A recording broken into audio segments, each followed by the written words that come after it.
हरे हरे हरे हरे सुमिरन करो रे। हरि हरि हरि हरि सुमिरन करो रे। हरि चरण रविंद हरि चरना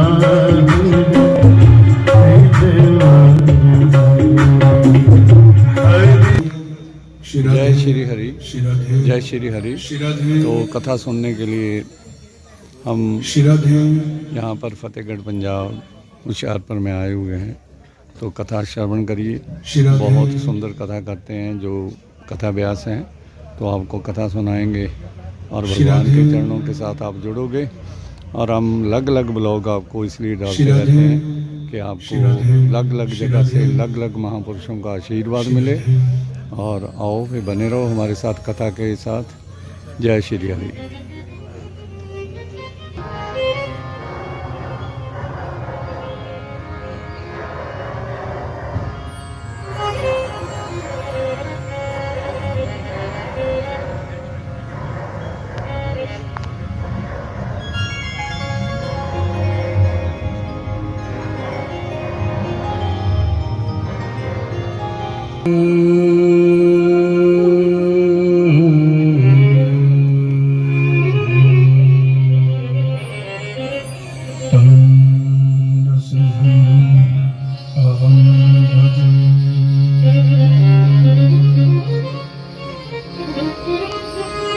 कृष्ण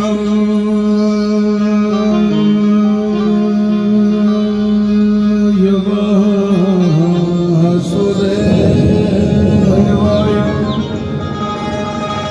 कृष्णाय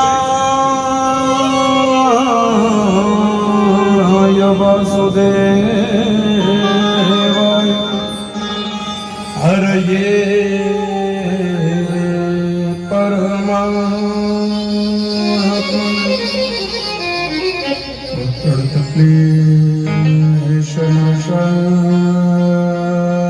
क्लेशनाशाय गोविन्दाय नमो नमः।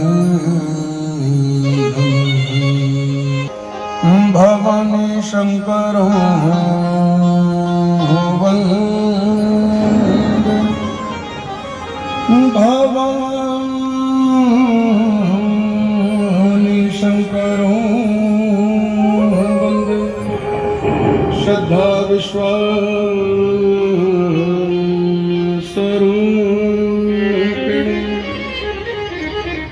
याभ्यां विना न वश्यन्ति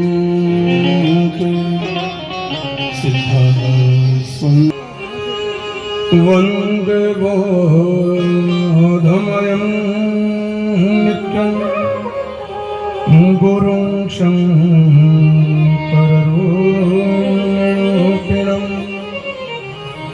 यमाश्रितो हि वक्रोगे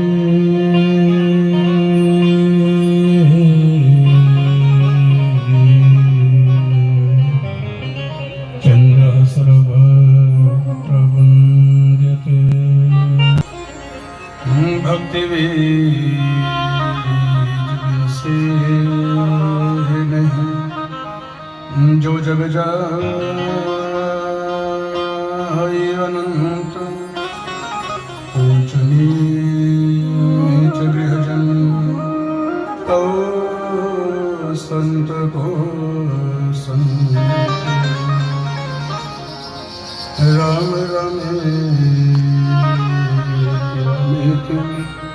रमे रमे मनोरम सहस्रनाम तत्तुल्यं राम नाम वरानने। नमस्तस्यै नमस्तस्यै नमो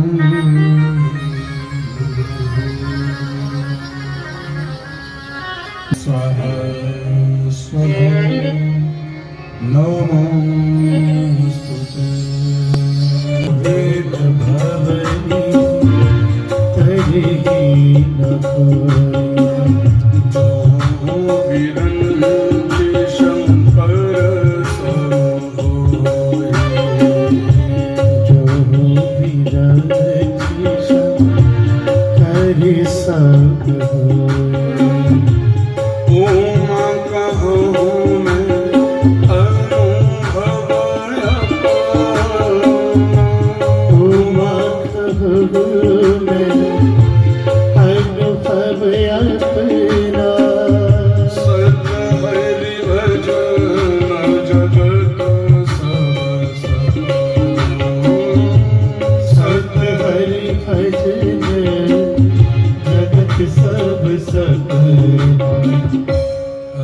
कृष्ण कृष्ण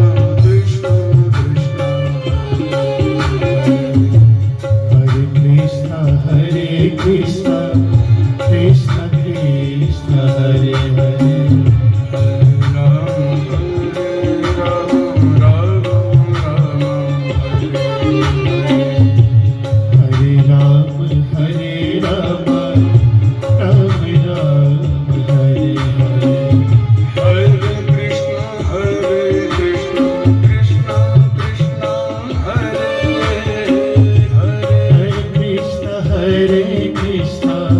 कृष्ण कृष्ण हरे हरे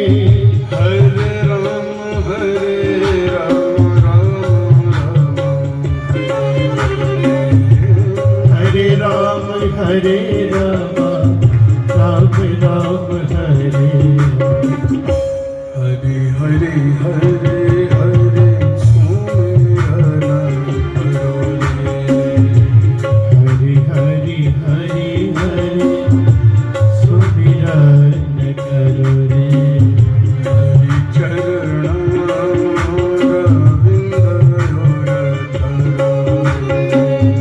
हरि चरना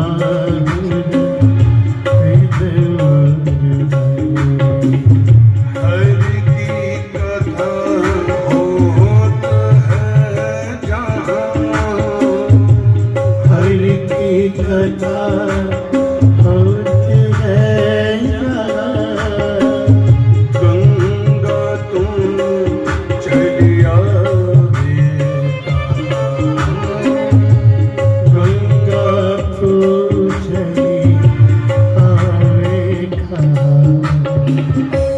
यमुना सिंधु सरस्वती यमुना सिंधु सरस्वती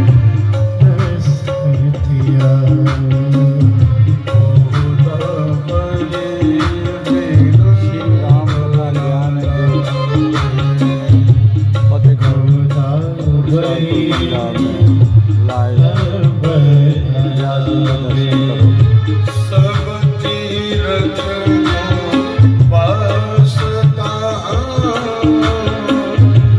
सब तीरथ को वास जहाँ सुर हरि कथा होत है जहाँ सुर हरि कथा होती है जहाँ रमण सरकार की श्री राजा रामचंद्र भगवान की श्री परात्पर अखिलेश्वर अकारण करुणो वृणालय भक्त वंशा कल्पतरो श्री तड़िजुत विनिंदे पीतांबरधारी नीलंबरधारी भगवान श्री हरि नारायण के वांग्मय परिस्वरूपा श्री रामचरितमानस जिसके चरण कमलों का आश्रय लेकर के प्राणी मात्र से भव से पार जाने का परम माध्यम परम साधन प्राप्त करता है। फिर ऐसे उन भगवान श्री हरि नारायण के चरणों में कोटि कोटि वंदन कोटि कोटि प्रणाम। मधुमंगल में संत समाजो भगवान की कथा की रसिया श्री हनुमान जी महाराज अन्य अन्य संत महात्मा न जाने कौन से भेष मिल जाए परमात्मा मिल जाए वो जगत जननी जगदम्बा न जाने कौन से भेष में प्राणी मात्र के मध्य में विराजमान हो तो प्राणी मात्र के मध्य में मैं नारायण का दर्शन करते हुए मैं जगत जननी जगदम्बा का दर्शन करते हुए सिया राम मैं सब जग जानी करहूं प्रणाम चोरी जग पानी प्राणी मात्र को मेरा कोटि कोटि वंदन मेरा कोटि कोटि प्रणाम। बंधुओं प्रथम महीश्वर चरण बंधुओं को गायिका एवं बालक बंधुओं को मेरा कोटि कोटि वंदन मेरा कोटि कोटि प्रणाम। स्थान देवता कुल देवता ग्राम देवताओं को मेरा कोटि कोटि वंदन। भगवत कृपा से आइए हम आज तृतीय दिवसीय दिव्य कथा ज्ञान गंगा में आकर के प्रवेश करते हैं, लेकिन कथा में प्रवेश करने से पहले कुछ मनन चिंतन मंथन करते हुए चले कि कल की कथा में क्या क्या सुना था, कहाँ पहुंचे थे, फिर आगे प्रारंभ करते हैं।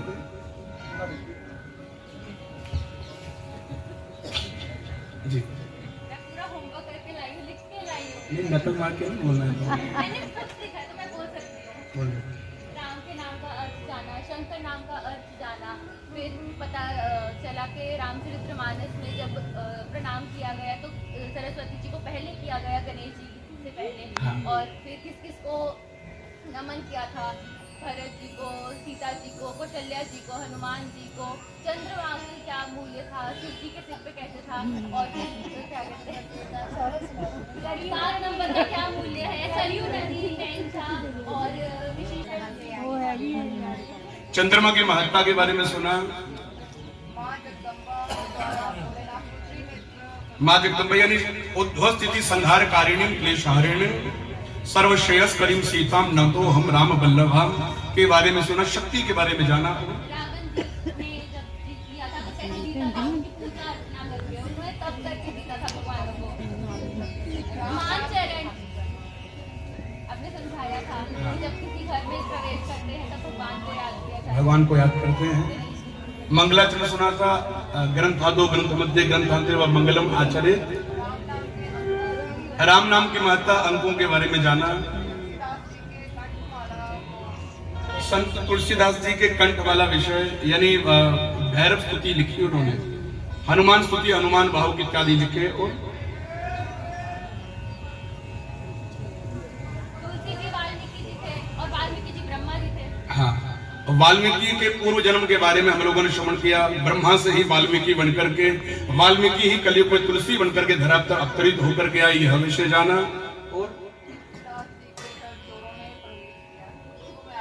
तुलसीदास जी की कुटिया में चोरों ने आकर के प्रवेश किया और उन्होंने अपना ग्रंथ अपने मित्र टोडरमल को देकर के वहां से प्रस्थान कर लिया। धर्म का अर्थ समझाया, धर्म का अर्थ समझा, मानव और जानवर में अंतर समझाया, मनुष्य में और जानवर में अंतर समझा। ये फर्स्ट आ गया, एक आधा विषय रहा तो वो भी हो गया। श्रद्धा और विश्वास के बारे में भी श्रवण किया। हाँ, सरयू नदी के बारे में हुआ। बोले राधा रमन सरकार की। खैर आइए, आपने जो कहा वही सुना था। आइए आज हम यूं कहूं तो आप लोग दूसरी कक्षा में भी पास हो गए। आइए अब हम तीसरी कक्षा में आकर के प्रवेश करते हैं। बड़ी गंभीरता के माध्यम से अगर हम आज की कथा में आकर के प्रवेश करें तो कल की कथा में हम लोगों ने विषय सुना, संत तुलसीदास जी ने वंदन किए। और मैंने कल एक सूत्र कहा था, वंदन करोगे तो वंदनीय हो जाओ। अगर वंदन करोगे, वंदन की परिभाषा को अगर हम लोग अपने जीवन में धारण करेंगे, मैं फिर निवेदन कर रहा हूं, वंदन करेंगे वंदनीय बन जाएंगे इत्यादि महत्ताओं के बारे में तुलसीदास जी ने सर्वप्रथम ये सारे व्याख्यान व्याख्या किए। लेकिन आगे चल करके हनुमान जी को जो वंदन किया गया, इसके पीछे एक बड़ा गंभीर रहस्य हम लोग जान करके चलें।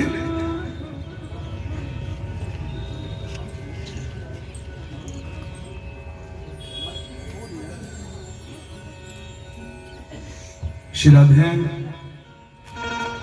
बोले राधा रमन सरकार। श्री राधे बोले राधा रमन सरकार की। भगवत कृपा से आइए हम आगे की कथा में आकर के प्रवेश करें। हम वर्णन करने लगे थे हनुमान जी के बारे में। कल की कथा में हम लोगों ने हनुमत अवतार के बारे में भी सुना। इसके पीछे का गूढ़तम रहस्य एक हम लोग जान करके चले। तो जिस समय तुलसी वर्णन करते हैं 14 वर्षों का वनवास काट करके जब भगवान जी अयोध्या में आकर के पहुंचे थे, जब भगवान का राज्याभिषेक संस्कार हुआ, आप भलीभांति परिचित हैं, भगवान ने अपने सभी बानर भालुओं को मुंह मांगी दान दक्षिणाएं बांटी। हर व्यक्ति को कुछ ना कुछ प्रदान किया। बारी हनुमान जी की आई तो हनुमान जी ने मना कर दिया। हनुमान जी ने कहा, प्रभु आपके चरणों का भजन मिल रहा है और आपके साथ रह करके आपके नाम से मेरा नाम चल रहा है, इससे बढ़कर के मुझे क्या चाहिए? मेरी कोई इच्छा नहीं है। लेकिन जब विवश किया गया, राम जी की बात तो नहीं मानी।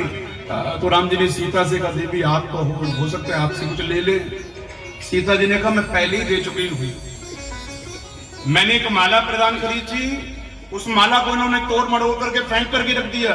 मैंने पूछा, कहा क्यों फेंक रहे हो? तो कहा, जिस माला के दाने में मेरे भगवान राम नहीं होंगे, तो मन का मैं नहीं लगता, मेरे किस काम का? अच्छा, आप कभी चिंतन करना, जिसके हृदय में भगवान नहीं है, जिसके हृदय में परमात्मा नहीं है, जिसमें कुछ नहीं है, उसे मैं नहीं लगता। तो किसी ने कहा कि अगर तुम्हारे भीतर राम नहीं होंगे तो अपने आप को मिटा दोगे? हनुमान जी ने कहा, मेरे हृदय में राम रहते हैं। मेरे हृदय में राम रहते हैं। आप लोगों ने देखा होगा, सीना चीर करके भगवान ने हृदय में दिखा दिया। भगवान राम मैया सीता भीतर बैठे हुए हैं, भगवान की युगल छवि का दर्शन हुआ। लेकिन किसी ने कहा भाई हम हनुमान जी को कुछ नहीं देख पाए। उन्होंने हृदय में जो भक्ति है, भक्ति को परिलक्षित कर दिया। लेकिन भक्ति को परिलक्षित करने वाले संत हनुमान जी को हम कुछ भी नहीं दे पाए। तो किसी ने कहा त्रेता में नहीं संभव हुआ तो द्वापर में देना। त्रेता में संभव नहीं हुआ, द्वापर में दे देना। जैसे रामचरितमानस के कुछ चरित्र ऐसे हैं जिन्होंने त्रेता में कुछ नहीं लिया, द्वापर में जाकर के लिया, जिनमें जामवंत की कथा भागवत में आती है। इनके अलावा और भी बहुत हैं। लक्ष्मण ने भी कुछ नहीं लिया। लेकिन लक्ष्मण ने क्या मांगा था? लक्ष्मण ने कहा प्रभु इस बार मैं छोटा था, आज जो कहते रहे मैं वैसा ही करता रहा। कई जगह मुझे क्रोध भी आता था, मेरा मन भी होता था कि मैं इनका संहार कर दूं, इनसे मैं बदला ले लूं। लेकिन आपकी गरिमा मैं बोल नहीं पाता था। अगला जब जन्म होगा तो मैं बड़ा बनूं, आप और यथाविधि राम जी ने कहा था जब तुम बड़े बनकर के आओगे तो यथाविधि मेरी सेवा भी हो जाएगी, बड़ा भाई मानकर के आपके चरण दबाऊंगा, आपकी सेवा करूंगा। अगले युग में जाकर के द्वापर में लक्ष्मण ही हनुमान बनकर के आए हैं। तीसरा तथ्य, हनुमान जी क्या बनकर के आए द्वापर में? द्वापर में भी हनुमान जी आए हैं, लेकिन क्या बनकर के आए? आप इस विषय को बड़ी गंभीरता के माध्यम से समझ करके चलना। संतों ने परिभाषित करते हुए कहा भाई द्वापर में वही हनुमान जी कन्हैया की मुरली बनकर के आए। कन्हैया की जो वंशी है, आपको भी चिंतन करना, ये वंशी ही साक्षात श्री हनुमान जी त्रेता से द्वापर में आए हैं, और जिनको भगवान सदैव अपने होठों से लगा करके रखते हैं, अपने पास रखते हैं। और जब जब मुरली का नाद होता है तो आपको भी चिंतन करना, स्वाभाविक नारद हनुमान जी भक्ति के संत हैं। हनुमान जी कैसे संत हैं? थोड़ा जोर से कहना जरा। हनुमान जी भक्ति के संत हैं, यानी वो हर व्यक्ति को भक्ति के माध्यम से अपनी ओर खींच करके भगवान के चरणों में जाकर के जोड़ देते हैं। आपको भी चिंतन करना, यही परिश्रम है द्वापर में मुरली का, जो हनुमान जी द्वापर में मुरली बनकर के आए। जब जब भगवान मुरली का नाद किया करते थे तो उसी भक्ति की धुन के माध्यम से हजारों गोपियां, हजारों मित्र, हजारों गैया, हजारों बछड़े, यानी यहाँ तक कि प्रकृति भी उनकी ओर खींची चली आती थी। ये त्रेता के हनुमान का द्वापर में मुरली बनने का चमत्कार है। सच्चिदानंद भगवान की, बोले राजा रामचंद्र भगवान की, श्री हनुमत भगवान की। लेकिन आगे चल करके वर्णन करते हुए कहा भाई, यहाँ तुलसीदास जी ने व्याख्यात इस दिव्य कथा को कहना प्रारंभ किया, और कथा को कहते हुए कहा भाई एक समय की बात है, भरद्वाज मुनि वसही प्रयाग। भरद्वाज नाम के एक महात्मा हुए, श्री प्रयागराज जी में रहते थे। एक समय की बात है, प्रयागराज में महाकुंभ हुआ, और जिस समय महाकुंभ हुआ तो स्वाभाविक दिग्दिगांत हजारों महात्मा लोग जो हैं वो कुंभ में स्नान करने के लिए आए।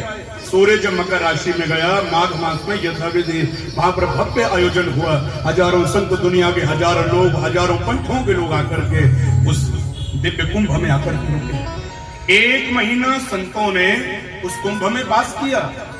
लेकिन 1 महीने के बाद जब यथाविधि जब महात्मा लोग भरद्वाज जी से आज्ञा लेकर के जाने लगे तो स्वाभाविक है सबको बंधन करके यथाविधि उनसे आशीष प्राप्त करके उनको विदा कर दिया, सिवाय एक। और एक कौन थे? भरद्वाज जी ने जब याज्ञवल्क्य ऋषि आए तो उनको विदा नहीं करी।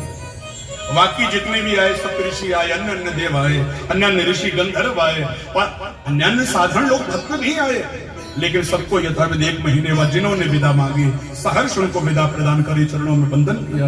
लेकिन जिस समय याज्ञवल्क्य जाने लगे तो भरद्वाज जी ने कहा, चरणों में प्रणाम कर दिया, गुरु जी आपको नहीं जाने दूंगा, मैं आपको नहीं जाने दूंगा। कहा वही जहां इतने चले गए किसी को नहीं रोका, मुझे क्यों रोक रहे हो? कहा मुझे आपसे कुछ चाहिए, मुझे आपसे कुछ इच्छा है, मैं आपसे कुछ चाहता हूं। कहा 1 महीना रहा तब नहीं मांग पाए। का उसका कारण यह था सभी अपनी भक्ति में व्यस्त थे, मैं भक्ति में बाधक नहीं बनना चाहता था। ये संयोग था महाकुंभ का, और महाकुंभ में आप भक्ति में रमे हुए थे, और स्वाभाविक है मैं भक्ति में बाधा बनने का दुस्साहस नहीं कर पाया। सत्संग चले, कीर्तन हुए, गुणगान हुए, सब अपनी भक्ति में रत रहे, लेकिन अब मेरे मन की जिज्ञासा जाग रही है, मैं आपसे कुछ चाहता हूं। ये कहकर के गुरु जी को वहीं रोक लिया, सुंदर सा एक आसन बनाकर यथाविधि याज्ञवल्क्य जी को बिठाया और याज्ञवल्क्य जी को बिठा करके उनके चरणों में प्रणाम करके कहा, गुरु जी क्षमा करना, मेरे मन का संशय यह है, मैं जानना चाहता हूं शंकर भगवान किसकी भक्ति करते हैं? भगवान शंकर किसकी भक्ति करते हैं? नारद सारद सहित अहिसा जिनके बारे में वर्णन किया गया, वो गुणगान में भक्ति में रत रहते हैं। ये भक्ति किसकी है? ये किसके ध्यान में, किसकी भक्ति में सदैव मग्न रहते हैं? यानी ये गंधर्व, ये देव इत्यादि जिनको प्रतिदिन नमन करते हैं, जिनके नाम का सुमिरन करते हैं, गुणगान करते हैं, शंकर ही जो हनुमान बनकर के जिनके नाम का गुणगान कर रहे थे, ये भगवान कौन है? और फिर बड़ा धैर्य रख करके कहा, गुरु जी क्षमा करना, एक राम को तो मैं जानता हूं। और ये इसीलिए कहा ताकि कोई ये ना समझे कि भाई प्रयागराज में रहने वाले महात्मा जी को राम जी के बारे में नहीं पता। अच्छा, इन्होंने कहा एक राम जी के बारे में मुझे परिचय है, उनके बारे में मैं समझता हूं, जानता हूं, लेकिन जिनकी भक्ति करी जा रही है, क्या वो राम अवधनदेश दशरथ के बेटे तो नहीं? जिनकी भक्ति हनुमान जी करते हैं, जिनकी भक्ति शंकर करते हैं, जिनकी भक्ति नारद करते हैं, जिसकी भक्ति सिद्ध गंधर्व इत्यादि करते हैं, सब देव करते हैं, कहीं वो अयोध्या वाले तो नहीं? और अगर वो अयोध्या वाले हैं तो वो अयोध्या वाले राम धरा पर कैसे उतर करके आए, उनके द्वारा ये सारी क्रियाएं कैसे हुई? बस ये संदेह मन में रहते हैं, इन संदेहों की मैं निवृत्ति चाहता हूं। कैसे ये संसारिक ये भगवान संसारिक बन करके आए और संसार में अपनी कथा का व्याख्यान करके यथाविधि दुनिया के हृदय में राम तत्व को जागृत किया, उन महिमाओं के बारे में जानना चाहता हूं। तो आज यथाविधि याज्ञवल्क्य जी महाराज ने भरद्वाज जी को कहा, भाई ये जो संशय आपके मन में हुआ है, ये संशय आपको ही नहीं, ये संशय इससे पहले दक्ष कुमारी को सती को हो चुका है। जो संशय आप मुझसे कह रहे हो, जो मुझसे पूछ रहे हो कि वो भगवान कैसे हैं, परमात्मा कैसे हैं, यही संशय एक समय माता सती को हुआ था। उस समय कैसी कैसी घटनाएं घटी थी, मैं आपको बड़ी व्याख्या के माध्यम से इस विषय को वर्णन करता हूं। उससे पहले वर्णन देता है याज्ञवल्क्य जी ने कहा, जो वर्णन मैं आपको कर रहा हूं, ये वर्णन मेरा रचा हुआ नहीं है। ये वर्णन जो मैं आपको कर रहा हूं, ये वर्णन मेरा वर्णन नहीं है, मैं नहीं कह रहा। तो किसका वर्णन है भाई, किसने कहा? अच्छा, कल भी मैंने, परसों भी मैंने वर्णन किया था, यह कथा की आदि कर्ता कौन है? इस कथा के आदि कर्ता, इन्हें सबसे पहले इस कथा का वाचन करने वाले भोलेनाथ। और इस विषय को बड़ी गंभीरता के माध्यम से आप समझ करके चलना भाई। मानस भी इस विषय का वर्णन करती है, जिस समय शंकर भगवान ने राम जी के चरित्रों का संग्रह किया, राम की गाथा को गाया, उस समय जानते हो रामायण में कितने श्लोक थे? 100 करोड़। 100 करोड़ श्लोकों को भगवान देवादिदेव भोले बाबा ने रचा है, लेकिन रचना करने के बाद इनको बांटा गया। अच्छा, जिस समय इन्होंने 100 करोड़ श्लोकों की रचना कर दी, राम जी की महिमा का गान कर दिया, तो 100 करोड़ श्लोकों के बनने के बाद शंकर जी के पास देव आए, मनुष्य आए, राक्षस आए। सबने कहा, जी ये गाथा बड़ी प्रिय है, ये गाथा हमें दे दो, ये कथा हमें प्रदान कर दो। अब देव कहें हमें दो, मनुष्य कहें हमें दो, राक्षस कहें ये हमें प्रदान करो। तो जानते हो शंकर जी ने क्या किया? इस कथा का विभाजन किया। आप इस विषय को बड़ी गंभीरता के माध्यम से समझ करके चलें तो इसमें फिर राम नाम की महत्ता को गाया गया है। राम नाम प्रकट कहां से हुआ? राम नाम का फल तो कल की कथा में समझा है। अब राम नाम कहां से प्रकट हुआ, आप इस विषय को समझना। 100 करोड़ श्लोकों का जब विभाजन होने लगा, तो 100 करोड़ श्लोकों का विभाजन हुआ। 33 करोड़ देवताओं को दे दिए, 33 करोड़ मनुष्यों को दे दिए, 33 करोड़ दानवों को प्रदान कर दिए। कितने रहे? कितने रहे? 1 करोड़ शेष रहा। और जब 1 करोड़ शेष रहा, तो इन्होंने कहा जो बाकी बचे ये भी दे दो, बाकी बचे यह भी दे दो। अब बंटवारा बराबर बराबर होना चाहिए। तो वर्णन मिलता है 1 करोड़ में फिर से 33 लाख देवताओं को, 33 लाख मानवों को और 33 लाख ही राक्षसों को प्रदान कर दिए। अब कितने रहे?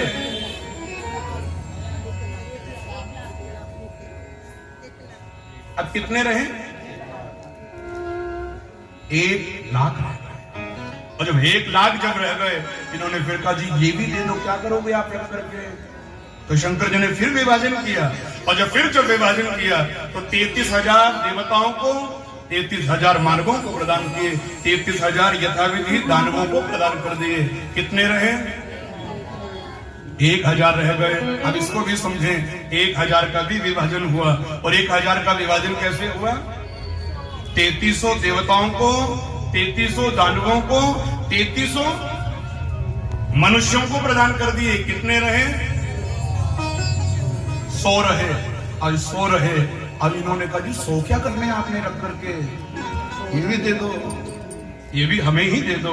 राम की गाथा बड़ी प्रिय है, हम अपने हृदय में रखेंगे, हम इसको धारण करेंगे, ये भी हमें प्रदान कर दो। तो राम जी की उस कथा का फिर विभाजन हुआ। 100 श्लोकों को कैसे बांटा गया? थोड़ा जोर से बोलेंगे जरा। 33 देवताओं को, 33 दानवों को और 33 मानवों को प्रदान किए। कितने रहे? 1 रहा। अब जब 1 रहा तो देवदान मनुष्यों ने कहा प्रभु 1 रहा, ये भी दे दो, ये भी दे दीजिए। शंकर जी ने कहा भाई अभी 1 रहा, ये तो मुझे रहने दो। कहा नहीं प्रभु इसका भी विभाजन कर दो ना। अब 1 श्लोक का विभाजन कैसे होगा? और ध्यान देना, यह जो 1 श्लोक बचा है, यह श्लोक है अनुष्टुप छंद का। छंदों की परिभाषा को कहा गया। मैंने पहले दिन की कथा, कल की कथा में शायद विवरण किया था। वर्णानाम, अर्थ संख्यानाम, रसानाम, छंद सामपि, छंदों को भी प्रणाम किया है। ये छंद है अनुष्टुप। और जो अनुष्टुप छंद का जब 1 श्लोक बचा, अनुष्टुप छंद में 32 अक्षर होते हैं। कितने अक्षर होते हैं? 32 अक्षर होते हैं। तो शंकर जी ने कहा भाई अब श्लोक तो बांटा नहीं जा सकता, शब्द ले लो। 32 को कैसे बांटा जाए? 10 देवताओं को, 10 दानवों को और 10 मानवों ने ले लिए। कितने बचे? 2 बचे।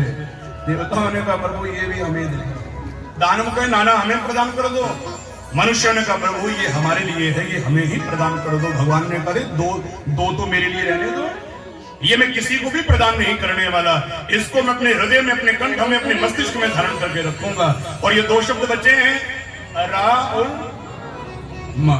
सच्चिदानंद भगवान की 100 करोड़ श्लोकों का विभाजन करने के बाद देवों में, दानवों में, मनुष्यों में जब इसका विभाजन किया गया, जब बांटा गया, अंत में 1 श्लोक बचा।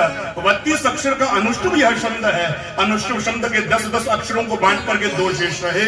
ये 2 जो अक्षर रहे हैं यही रा और म है। और यथाविधि आपको भी चिंतन करना, यह शंकर जी ने कह करके भाई ये किसी को नहीं दूंगा, इससे मुझे आत्म शांति मिलती है, इससे मुझे प्रसन्नता मिलती है, इससे मुझे यश मिलता है, मुझे वैभव मिलता है और मेरी आत्मिक प्रसन्नता होती है। ये मैं अपने हृदय में, अपने कंठ में और अपने मस्तिष्क में धारण करके रखूंगा। इसीलिए आपको भी चिंतन करना, एक बात अक्सर कही जाती है, राम से बड़ा राम का नाम। बड़े सारे लोगों के मन में तथ्य आते हैं राम से बड़ा राम का नाम कैसे होगा? तो ध्यान देना, ये शंकर जी ने अपने हृदय में, अपने कंठ में और अपनी बुद्धि में सजो करके रखा हुआ था। जिस नाम की महत्ता, जिस नाम का प्रभाव ऐसा है, वो प्रभाव साधारण व्यक्ति उस नाम को अपने जीवन में धारण नहीं कर सकता था। जो नाम आगे चल कर गया था, नारायण ही राम अवतार धारण करके, यानी धरा पर त्रेता में आए हैं। इस नाम को भगवान नारायण ने राम बनकर के ही अंकित अपने जीवन में धारण कर लिया है। और सच्चिदानंद भगवान की